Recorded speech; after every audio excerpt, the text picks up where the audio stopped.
Here's the part that we're going to be replacing, and we'll put a link to that in the description. This is the replacement swivel. A lot of the replacement ones you buy that are not Motorcraft brand have bigger bolts set up in them. This has, I think, 16 millimeter bolts on both ends, and the original one, which is about the same size as that, has 13 millimeter. And it's not an issue. The only issue really is the quality of the metal in these bolts and the construction of them. The threads seem a little softer and more prone to get rolled over, and the original bolts have an extra little tab at the end that makes it easier to line them up in the holes. Either use a very narrow, thin socket, or grind the outer wall of your socket down so it fits down in there, or slowly work in there with a open-end wrench. We're going to try a combination of open-end wrenches and this ratcheting wrench here, because I've tried it in my hand, and this will fit over the bolt and got a little bit of an angle and still tighten it down. So let's see if we can get that over there like that. It's not flush, it's on a little bit of an angle, but I still think it might work. We're going to try that too. But this hole above the tie rod for the lower bolt, we were able to get both of the bolts loose from the top. The rubber boot pops off first, and then inside the rubber boot is a plastic clip with a metal ring covering the swivel.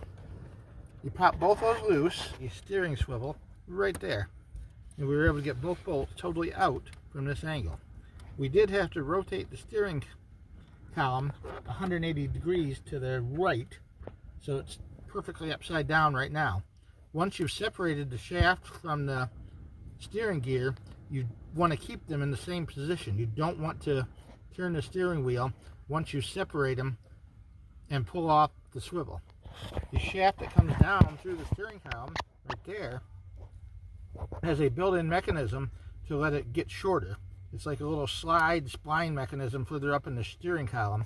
So you grab a hold of the shaft, the black shaft, with a pair of vice grips and gently tap upward with a hammer, and the end of that shaft will come right out of your swivel.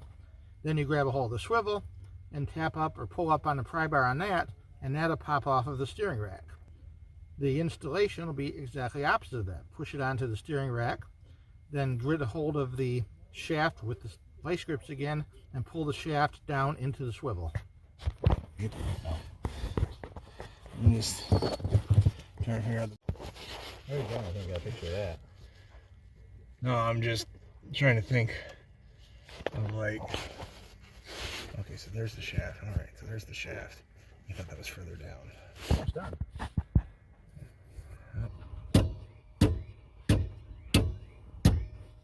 You have that PB blaster?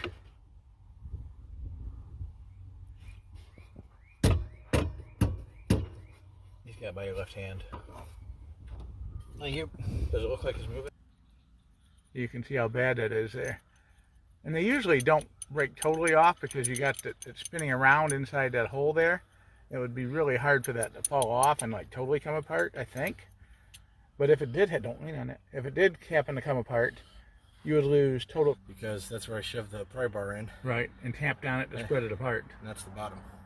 And we could have spread the bottom one apart, maybe. Slide the new part down over the steering gear rack and pinion shaft, and then pull the top shaft down into